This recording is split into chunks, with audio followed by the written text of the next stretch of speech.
Hello friends, good morning. നമ്മുടെ Kerala TV സീരിയലിലേക്ക് എല്ലാവർക്കും സ്വാഗതം. അങ്ങനെ ജീന മരിച്ചു പോയ കാര്യം നമ്മുടെ വിക്രം വേദയോട് പറയും. അത് കേട്ട് വേദ തകർന്നു പോയിട്ടോ, ചങ്കു പൊട്ടി അവിടെ ഇരുന്ന് കരയുവാണ്. തനിക്ക് വേണ്ടിയാണല്ലോ വേദ മരിച്ചത് എന്ന് ഓർക്കുമ്പോഴത്തേക്കും ആ ഒരു സമയത്ത് വിക്രമാണെങ്കിൽ വേദയെ സമാധാനിപ്പിക്കുക. അങ്ങനെ വിഷമിക്കരുതെന്നും പറഞ്ഞ് സങ്കടപ്പെടരുതെന്നൊക്കെ പറഞ്ഞിങ്ങനെ വേദയെ സമാധാനിപ്പിക്കുന്നു. നീ സങ്കടപ്പെടുമെന്ന് കരുതി ഞാനത് മനഃപൂർവ്വം പറയാതിരുന്നതാണെന്ന് വിക്രം വേദയോട് പറഞ്ഞു. അപ്പോൾ അച്ഛൻ്റെ അടുത്ത് പോകാൻ വേണ്ടി ഞാൻ അവളുടെ ഓട്ടോ വിളിച്ചാൽ പോയതെന്നൊക്കെ പറഞ്ഞു ഇങ്ങനെ നമ്മുടെ വേദ വിക്രത്തോട് പറയുവാണ്. ആ ഓട്ടോയിൽ നിന്നാണ് അവരെന്നെ പിടിച്ചുകൊണ്ട് പോയതെന്നും പക്ഷെ അവൾ എൻ്റെ പിന്നാലെ ഓടി വരുന്നത് ഞാൻ അറിഞ്ഞില്ല വിക്രമെന്നും പറഞ്ഞുകൊണ്ട് ഇങ്ങനെ നമ്മുടെ വേദ പറയുക കേട്ടോ. അങ്ങനെ വേദ കരയുന്ന സമയത്ത് വിക്രം വേദയെ ചേർത്ത് പിടിച്ചപ്പോൾ വിക്രത്തിൻ്റെ തോളിലേക്ക് ചാഞ്ഞു കിടന്ന് നമ്മുടെ വേദ ഭയങ്കര കരച്ചിൽ സഹിക്കാൻ പറ്റിയില്ല വേദയ്ക്ക് ജീനയുടെ കാര്യം അറിഞ്ഞിട്ട്. അങ്ങനെ അവർ കരച്ചിലും ഇതൊക്കെ ആയിട്ട് അങ്ങനെ ഇരിക്കുന്നു. ഇത് കഴിഞ്ഞതിന് ശേഷം പിന്നെ അവിടെ വീട്ടിൽ നമ്മുടെ ശ്രീജയും കമലയും മാഷും എല്ലാവരും ചേർന്ന് മുത്തശ്ശിയെയും പത്മത്തിനെയൊക്കെ സമാധാനിപ്പിക്കുക. ഒരു ആപത്തും അവർക്ക് സംഭവിക്കില്ല, മുത്തശ്ശി ധൈര്യമായിട്ടിരിക്കുക എന്നൊക്കെ പറഞ്ഞു അങ്ങനെ സമാധാനിപ്പിച്ചുകൊണ്ടിരിക്കുന്ന ഈ ഒരു സമയത്ത് വേദക്കെങ്കിലും സംഭവിക്കാൻ വിക്രം മനസ്സുകൊണ്ട് ഒരിക്കലും സമ്മതിക്കില്ല മുത്തശ്ശി, അതെനിക്ക് ഉറപ്പുണ്ടെന്നൊക്കെ ശ്രീജ ഇങ്ങനെ പറഞ്ഞ് ഇവരെ സമാധാനിപ്പിക്കുന്നതും കേട്ടിട്ട് നന്ദിനിക്ക് അങ്ങ് ദഹിക്കുന്നില്ല കേട്ടോ. അപ്പം നേരിട്ട് കാണുമ്പോൾ ചാടി കടിക്കുന്നേ ഉള്ളൂ. രണ്ടുപേരുടെയും ഉള്ളിൽ വലിയ ഇഷ്ടമാണെന്ന കാര്യമൊക്കെ ശ്രീജ ഇങ്ങനെ പറയും കേട്ടോ. അന്നേരം പിന്നെ എന്നും പറഞ്ഞുകൊണ്ട് നന്ദിനി അവിടെ ഇരിക്കുന്നു. അല്ലെങ്കിൽ പിന്നെ ഒരു വീടിന് കീഴിൽ ഇങ്ങനെ അവർക്ക് രണ്ടുപേർക്കും ജീവിക്കാൻ കഴിയുമെന്ന് തോന്നുന്നുണ്ടോ നിങ്ങൾക്കെന്നൊക്കെ ശ്രീജ ഇങ്ങനെ അവിടെ ഇരുന്ന് ഇങ്ങനെ പറയുന്നു. അപ്പോൾ ഇതൊക്കെ കേട്ട് ഇവരൊന്നും മിണ്ടാതിരിക്കും കേട്ടോ. അപ്പോൾ അവർക്ക് എത്ര നാളിങ്ങനെ മാറി നിൽക്കാൻ പറ്റും, അവർ വരും എന്നൊക്കെ പറഞ്ഞ് ശ്രീജ ഇങ്ങനെ ഇവരെ സമാധാനിപ്പിച്ചുകൊണ്ടേയിരിക്കുന്നു. പക്ഷേ ഇതൊന്നും കേട്ടിട്ടാണെങ്കിൽ നമ്മുടെ വേദയുടെ മുത്തശ്ശിക്ക് സമാധാനിക്കാനായിട്ട് പറ്റുന്നില്ല. കാരണം വേദ വന്നാലേ അവർക്കൊരു സമാധാനം ഉണ്ടാവുള്ളൂ. അവരങ്ങനെ വേദയെ പറ്റിയൊക്കെ ഇങ്ങനെ പറഞ്ഞുകൊണ്ട് അങ്ങനെ ഇരിക്കുന്ന ഈ സമയത്ത് ഇവരെ സമാധാനിപ്പിക്കാനായിട്ട് ശ്രീജ മാക്സിമം തൻ്റെ കഴിവിൻ്റെ പരമാവധി ശ്രമിച്ചുകൊണ്ടിരിക്കുക. എന്നാലും വേദയ്ക്ക് ഇതുപോലത്തെ സ്വഭാവങ്ങളൊന്നും ഉണ്ടായിരുന്നില്ല. എന്തുണ്ടെങ്കിലും വേദ വിളിച്ചു പറയുമായിരുന്നു എന്ന് പറയുമ്പോൾ ഇപ്പോൾ വേദയുടെ ജീവിതം വിക്രത്തിൻ്റെ കൂടെയല്ലേ. അപ്പോൾ വിക്രത്തിൻ്റെ കൂടെ ജീവിച്ച് വിക്രത്തിൻ്റെതായ ഓരോ സ്വഭാവങ്ങളൊക്കെ വേദയും പഠിച്ചിട്ടുണ്ടാവും. അതുകൊണ്ടായിരിക്കും അവൾ അങ്ങനെ ചെയ്തതെന്നൊക്കെ ശ്രീജ ഇങ്ങനെ പറയുക. അപ്പോൾ ഇവരിങ്ങനെ ഈ ഒരു കാര്യമൊക്കെ സംസാരിച്ച് യാത്ര പറഞ്ഞ് ഇറങ്ങാനായിട്ട് നോക്കുവാണ്. അങ്ങനെ എന്തായാലും എന്നാൽ പിന്നെ ഞങ്ങൾ ഇറങ്ങട്ടെ, വേദ വരുമ്പോൾ പറഞ്ഞാൽ മതി എന്നൊക്കെ പറഞ്ഞു. അപ്പോൾ കാച്ചി വെച്ച നിറമ്പാല് പോലെയാണ് കമലയുടെ വീടെന്ന് ഞാൻ എപ്പോഴും പറയാറുണ്ടെന്നും എന്ത് ചെയ്യാം, ഒരു കാഞ്ഞിരക്കുരു പോലെ അത് നശിപ്പിക്കാൻ എന്നൊക്കെ ഇങ്ങനെ പറഞ്ഞു. അപ്പോഴത്തേക്ക് അത് നമ്മുടെ നന്ദിനിയാണ് ഉദ്ദേശിച്ചതെന്ന് നന്ദിനിക്കും മനസ്സിലായി, അവിടെ ഇരുന്ന് എല്ലാവർക്കും മനസ്സിലായി. അപ്പോൾ വരട്ടെ കമലേ എന്നും പറഞ്ഞുകൊണ്ട് നമ്മുടെ വേദയുടെ മുത്തശ്ശിയും പത്മൊക്കെ അവിടുന്ന് യാത്ര പറഞ്ഞിറങ്ങുന്നു. നന്ദിനി ഭയങ്കര കൊലിപ്പിച്ച് ഇങ്ങനെ അവിടെ നിൽക്കുക കേട്ടോ. ഇത് കേട്ടിട്ട് ഭയങ്കരമായിട്ട് ശ്വാസം എടുത്ത് പിടിച്ച് വിട്ട് അവിടെ അങ്ങനെ നിൽക്കുമ്പോഴത്തേക്കും അവർ യാത്രയായി ഇറങ്ങി. അപ്പോഴത്തേക്കും നമ്മുടെ മാഷ് പറഞ്ഞു, നിങ്ങൾ വിഷമിക്കേണ്ട കാര്യമൊന്നുമില്ല, എന്തായാലും ഇപ്പോൾ അവരെ അന്വേഷിച്ച് കണ്ടെത്തുക തന്നെ ചെയ്യും. അതിനുവേണ്ടി എൻ്റെ മക്കൾ രണ്ടുപേരും ഇപ്പം തന്നെ ഇവിടുന്ന് പോയിക്കോളും, നിങ്ങളതൊന്നും ഓർത്ത് വിഷമിക്കേണ്ട എന്ന് പറഞ്ഞു. ഉടനെ തന്നെ ഞങ്ങൾ അവരെ കണ്ടെത്തുകയും ചെയ്തോളാവെന്ന് പറഞ്ഞു. അപ്പോൾ ശരി എന്നാൽ യാത്ര പറയുന്നില്ലെന്നും പറഞ്ഞ് അവരിങ്ങനെ അവിടുന്ന് പോകുക കേട്ടോ. അങ്ങനെ അമ്മയും അതുപോലെ പത്മവും കൂടി പോകുന്നത് ഇവർ നോക്കി ഇങ്ങനെ നിൽക്കുക. ഈ സമയത്ത് നന്നായി മോളെ ശ്രീജ, നീ അവരെ നന്നായി ഹാൻഡിൽ ചെയ്താൽ പറഞ്ഞു വിട്ടത് എന്ന് മാഷ് ഇവർ പോയി കഴിഞ്ഞപ്പം ശ്രീജയോട് പറയുക. അപ്പോൾ ഞാനൊന്ന് പുറത്തേക്ക് ഇറങ്ങുകയാണെന്നും വിശ്വത്തിനൊന്ന് ഓഫീസിൽ പോകണമെന്നും ചോദിച്ചു. അപ്പോൾ ലീവ് ആക്കണമെങ്കിൽ ആക്കാം എന്ന് പറയുമ്പം എങ്കിൽ KCBയിൽ പോയി കരണിൻ്റെ പ്രശ്നം എന്താണെന്ന് നോക്കണമെന്ന് പറഞ്ഞു. അപ്പം ശരിയെന്ന് പറഞ്ഞു. അത് ഞാൻ പൊക്കോളാം അച്ഛാ എന്നും പറഞ്ഞുകൊണ്ട് നമ്മുടെ വിനായകൻ പറഞ്ഞു. എന്നാൽ പിന്നെ ഞാൻ വിക്രവും വേദ എവിടെയുണ്ടെന്ന് അന്വേഷിച്ചോളാം അച്ഛാ എന്ന് പറഞ്ഞു. അപ്പോൾ ശരി കമലേ വാ എന്നും പറഞ്ഞുകൊണ്ട് ഇവരകത്തേക്ക് കയറിപ്പോയി. അപ്പോൾ അങ്ങനെ അവരൊക്കെ കയറിപ്പോയി കഴിഞ്ഞപ്പോഴത്തേക്കും വിശ്വൻ എന്നാലും എൻ്റെ ശ്രീജൊക്കെ ചെതി കലക്കി കളഞ്ഞല്ലോ എന്നും പറഞ്ഞുകൊണ്ട് വിശ്വൻ ഇങ്ങനെ ശ്രീജയോട് പറയുന്നു. എൻ്റെ പൊന്നേ, എന്നാലും നീ ഇങ്ങനെയൊക്കെ പറയുന്നു വിചാരിച്ചില്ല. അപ്പോൾ മക്കളുടെ കാര്യത്തിൽ പോലും നല്ലതൊന്നും പറയാത്ത അച്ഛൻ നിന്നെ ഇന്ന് നന്നായിട്ട് അപ്രീഷിയേറ്റ് ചെയ്തല്ലോ എന്നൊക്കെ പറഞ്ഞു. അപ്പോൾ മക്കൾ ഇതുവരെ ജീവിതത്തിൽ നല്ലതൊന്നും ചെയ്തിട്ടില്ലല്ലോ, അതുകൊണ്ട് അച്ഛനൊന്നും പറയാത്തതെന്ന് ശ്രീജ വിശ്വനോട് പറയുക കേട്ടോ. അതും പറഞ്ഞ് ശ്രീജ അകത്തേക്ക് കയറിപ്പോയി. വേണ്ടായിരുന്നു എന്നും പറഞ്ഞുകൊണ്ട് നമ്മുടെ വിശ്വൻ അവിടെ നിൽക്കുക, ഒത്തില്ലെന്നും പറഞ്ഞു. അത് കഴിഞ്ഞ് പിന്നെ കാണിക്കുന്നത് വിക്രവും വേദയും കാട്ടിലിരിക്കുന്നതാട്ടോ. അവരിങ്ങനെ നമ്മുടെ ജീനയുടെ കാര്യം ആലോചിച്ച് വിഷമിച്ചിരിക്കുന്ന സമയത്ത് നമ്മുടെ വേദയ്ക്ക് ഭയങ്കര ഇതായിട്ടിരിക്കുക.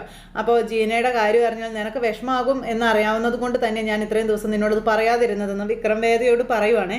അത് ആലോചിച്ചിരുന്ന് സമയം കളഞ്ഞ് അല്ലെങ്കിൽ സങ്കടപ്പെട്ടിട്ടൊന്നും കാര്യമില്ല, നമുക്ക് എത്രയും പെട്ടെന്ന് പുറത്ത് കിടക്കണമെന്നും പറഞ്ഞ് വിക്രം വേദയോട് പറയണം.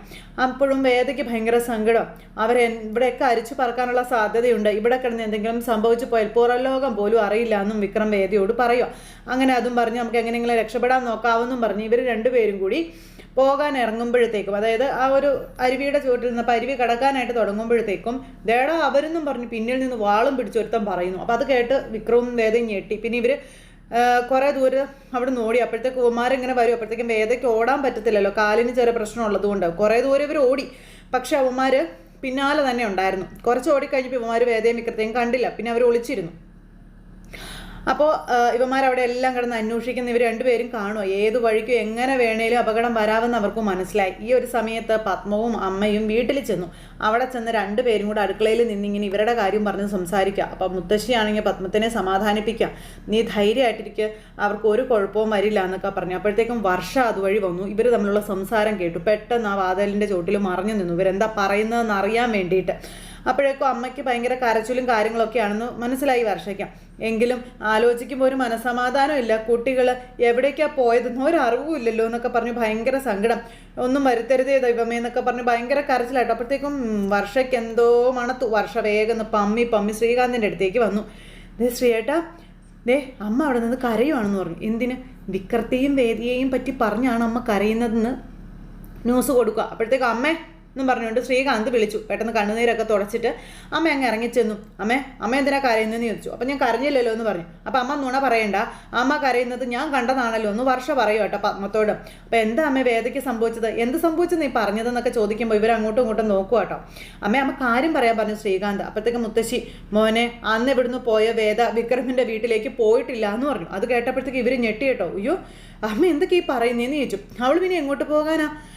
ഇവിടുന്ന് പോയ അന്ന് രാത്രി അവളെ ഞാൻ വിളിച്ചിരുന്നു, ഫോണിൽ വിളിച്ചിട്ട് കിട്ടിയില്ല. പിന്നെ വിക്രത്തെ കണ്ടപ്പോൾ അവനും ഒന്നും പറഞ്ഞില്ല. പിന്നീട് അവനെയും കിട്ടാതായെന്നും പറഞ്ഞു.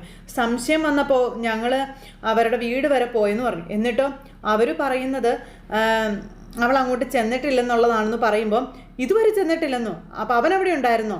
അവനവിടെ ഉണ്ടായിരുന്നു. പിന്നീട് പുറത്തു പോയതിന് ശേഷം തിരികെ ചെന്നിട്ടില്ല എന്നാണ് പറഞ്ഞതെന്ന് പറഞ്ഞു മുത്തശ്ശി. അപ്പം നേരത്തേക്കും ഇത്രയൊക്കെ അറിഞ്ഞിട്ടും മുത്തശ്ശിയും അമ്മ എന്താ ഞങ്ങളോടൊന്നും പറയാതിരുന്നോ എന്ന് ചോദിച്ചു ശ്രീകാന്ത് വഴക്ക് പറയുക ഇവരെ. അപ്പോൾ ഇതങ്ങനെ വെറുതെ വിടാൻ പാടില്ല വർഷ, ഉടൻ തന്നെ വിക്രമിനെതിരെ പോലീസിൽ പരാതി കൊടുക്കണമെന്നും പറഞ്ഞിങ്ങനെ പറഞ്ഞു. അല്ല ശ്രീകാന്തേ മോനെ, മുത്തശ്ശി ഇനി ഒന്നും പറയണ്ട, എന്തോ ഇതിൽ അവൻ കയറി കളിച്ചിട്ടുണ്ടെന്നുള്ള കാര്യം ഉറപ്പാ. അവന് വേദയോട് വൈരാഗ്യം ഉള്ളതാണല്ലോ, അതിനവൻ പുറത്തിറങ്ങിയല്ലോ മോനെ. അച്ഛൻ തന്നെയല്ലേ അവനെ വെറുതെ വിട്ടതെന്നുള്ള കാര്യം അമ്മ പറയോ. ആദ്യം ശങ്കരനോട് സംസാരിക്കാം, അതിനുശേഷം മതി ഇതല്ല. ഞാൻ അവിടെ വരെ ഒന്ന് പോയി നോക്കിയാലോ എന്നൊക്കെ വർഷ പറയാം. അപ്പോൾ വെറുതെ ചെന്ന് വഴക്കുണ്ടാക്കിയിട്ട് എന്താ കാര്യം വർഷയെന്ന് ചോദിച്ചു മുത്തശ്ശി. അന്നേരം മുത്തശ്ശി, നമ്മുടെ വീട്ടിലെ കുട്ടിയാണ് മിസ്സായിരിക്കുന്നത്, അപ്പോൾ അവനെങ്ങാനും അവളെ തട്ടിക്കളഞ്ഞിട്ടുണ്ടെങ്കിലോ എന്നൊക്കെ ചോദിക്കാം. അപ്പം മഹാഭാവം പറയല്ലേ ശ്രീകാന്തേ, അങ്ങനെയൊന്നും ചിന്തിക്കുക കൂടി ചെയ്യരുതെന്നും മുത്തശ്ശി പറഞ്ഞു. നിങ്ങൾക്ക് പിന്നെയും അവൻ തന്നെയാണല്ലോ പുണ്യാളൻ, നിങ്ങളുടെ കയ്യിൽ അത് അങ്ങനെ തന്നെ ഇരിക്കട്ടെ, എനിക്ക് വലുത് എൻ്റെ പെങ്ങളാണെന്ന് പറഞ്ഞ് ശ്രീകാന്ത് കിട്ടിയ അവസരത്തിൽ മുതലെടുക്കാൻ നോക്കുക. അപ്പോൾ പെട്ടെന്ന് തന്നെ എന്തെങ്കിലും ചെയ്യണം ശ്രീയേട്ടാ, എന്തായാലും ചെയ്തേ പറ്റൂ. ഏതായാലും ഞാൻ വീട്ടിലേക്കൊന്ന് വിളിക്കട്ടെ, അവിടുത്തെ കാര്യങ്ങളൊക്കെ മനസ്സിലാക്കിയിട്ട് ഞാൻ പോയിട്ട് വരാം. ബാക്കി അച്ഛനുമായിട്ട് സംസാരിച്ച് നമുക്ക് എന്തായാലും തീരുമാനിക്കാമെന്ന് പറഞ്ഞു വർഷ. അങ്ങനെ വർഷയും അവിടുന്ന് പോകാൻ നോക്കുക.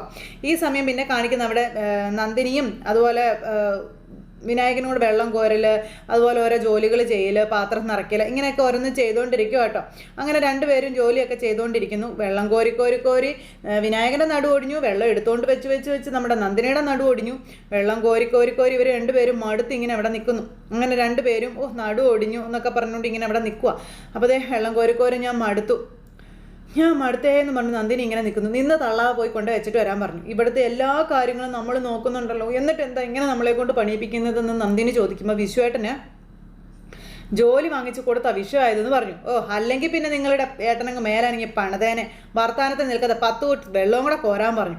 കോരങ്ങോട്ടെന്നും പറഞ്ഞുകൊണ്ട് നന്ദിനി വിനായകനെ കൊണ്ട് വെള്ളം കോരിപ്പിക്കുക. അന്നേരമാണ് അങ്ങോട്ടേക്ക് ഒരു കാറ് വരുന്നതും അതിൽ നിന്ന് 2 പേരെ ഇറങ്ങി വരുന്നതും. ഇതാരേ വരുന്നതെന്ന് പറഞ്ഞുകൊണ്ട് വിനായകനും നന്ദിനിയും കൂടെ അങ്ങോട്ടേക്ക് ചെന്നു.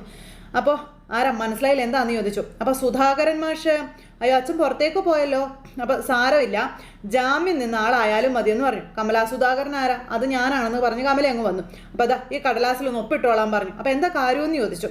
അപ്പോൾ പേടിക്കാനൊന്നുമില്ലെന്നേ, നമുക്ക് നമ്മുടെ കാര്യം ചെയ്തല്ലേ പറ്റുള്ളൂ എന്ന് പറഞ്ഞു. അപ്പോൾ നിങ്ങൾ ആരാണെന്ന് പറഞ്ഞാലേ ഒപ്പിടണോ വേണ്ടത് ഞങ്ങൾക്ക് തീരുമാനിക്കാൻ പറ്റുള്ളൂ എന്ന് പറഞ്ഞു വിനായകൻ. അപ്പോൾ നിങ്ങൾ ആരാണെന്ന് വന്നവർ ചോദിച്ചു.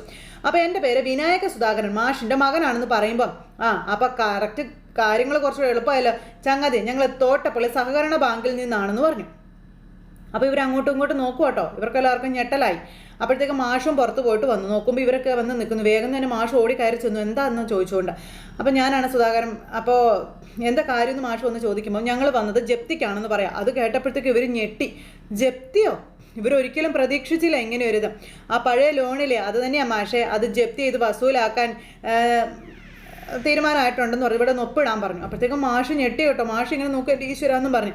അപ്പോൾ എന്തായാലും ഇതിൽ നിന്ന് ഞങ്ങൾക്ക് പിറകോട്ടൊന്നും പോകാനായിട്ട് പറ്റില്ല എന്നൊക്കെ പറഞ്ഞുകൊണ്ട് ഇങ്ങനെയായി സാറുമാർ പറയാം. ഞാൻ മാനേജറെ കയ്യിലൊന്നും ഇത് നിൽക്കില്ല മാഷേ, കാര്യങ്ങൾ ബാങ്ക് പ്രസിഡന്റ് പാർട്ടിയൊക്കെ നേരിട്ട് ഇടപെട്ട കേസാണെന്നൊക്കെ പറഞ്ഞുകൊണ്ട് ഇങ്ങനെ പറയുന്നു. മാഷ് എന്നും പറഞ്ഞുകൊണ്ട് അവർ മാഷിനെ കൊണ്ട് ഒപ്പിടിച്ചു.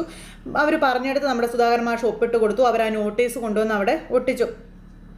അപ്പോൾ എന്തായാലും ഇത് ഞങ്ങൾ പുറത്തൊട്ടിക്കല്ല എന്ന് ചോദിച്ചു. എന്തൊട്ടിക്കുന്ന കാര്യമാണ് നിങ്ങൾ ഈ പറയുന്നതെന്ന് ചോദിച്ചു. അപ്പോൾ മാഷ് എന്തോ ഒന്നും അറിയാത്തവരെ പോലെ സംസാരിക്കുന്നത്, ജപ്തി നോട്ടീസ് ഒട്ടിക്കുന്ന കാര്യം പറഞ്ഞതാ മാഷി എന്ന് പറഞ്ഞു. അപ്പോഴത്തേക്ക് അയ്യോ എന്നും പറഞ്ഞു മാഷ് ഒന്ന് ഞെട്ടി. അപ്പോഴേക്കും കാര്യങ്ങൾ കയ്യിൽ നിന്ന് പോയെന്ന് മനസ്സിലായി. പ്ലീസ് അത് ഒട്ടിക്കാൻ നിൽക്കരുതെന്ന് മാഷ് പറയൂ കേട്ടോ. അപ്പോഴത്തേക്കും കമല നിന്ന് ഭയങ്കര കരച്ചിൽ. മാഷെ എന്തൊക്കെ കേൾക്കണേന്ന് ചോദിച്ചു. ചട്ടം അനുസരിച്ച് ഒട്ടിക്കാതെ പറ്റത്തില്ലല്ലോ മാഷേ. അപ്പോഴത്തേക്കും ചേട്ടാ അച്ഛൻ പറയുന്നതൊന്ന് കേൾക്ക്, വെറുതെ നാട്ടുകാരെ അറിയിച്ച് നാറ്റിക്കരുതെന്ന് പറയുമ്പം അയ്യോ അനിയ, നിങ്ങൾ ഒരാഴ്ചയ്ക്കുള്ളിൽ ഇവിടുന്ന് മാറണമെന്നാണ് വിധി. അത് കഴിഞ്ഞ് വന്ന് ഇടിച്ച് നിരത്തി ഈ സ്ഥലം ബോർഡിൻ്റേതാണെന്ന് ബോർഡും വെക്കും. അപ്പോഴും നാട്ടുകാർ അറിയില്ല എന്നൊക്കെ സാർമാർ ചോദിക്കുക. അയ്യോ മാഷേന്നും പറഞ്ഞു ഭയങ്കര കരച്ചിലാട്ടോ അമ്മ. അതിനുള്ളിൽ ഞാൻ എന്തെങ്കിലും ചെയ്തോളാമെന്ന് പറഞ്ഞു മാഷ്. പ്ലീസ് എന്ന് പറഞ്ഞു. ഇതിപ്പോൾ കുഴപ്പമായല്ലോ, ഒരു കാര്യം ചെയ്യാം, ഈ തൂണിൽ ഒട്ടിക്കാം. എടോ അങ്ങനെ ചെയ്യാൻ പറഞ്ഞു. അങ്ങനെ ആ മാഷ് പറഞ്ഞൊന്നും കേൾക്കാതെ സാറുമാർ തൂണിൽ ജപ്തി നോട്ടീസ് ഒട്ടിച്ചിട്ട് അങ്ങ് പോണു. ഈ സമയത്ത് ഇവരെല്ലാവരും ഇങ്ങനെ നടുങ്ങി നിൽക്കുക. അങ്ങനെ ഇതെല്ലാം ഒട്ടിച്ചിട്ട് അവരങ്ങ് പോയി. മാഷേന്നും വിളിച്ച് ഭയങ്കര കരച്ചിൽ കമല. അപ്പോഴത്തേക്കും ശ്രീജ കരയില്ല അമ്മയെന്ന് പറഞ്ഞു.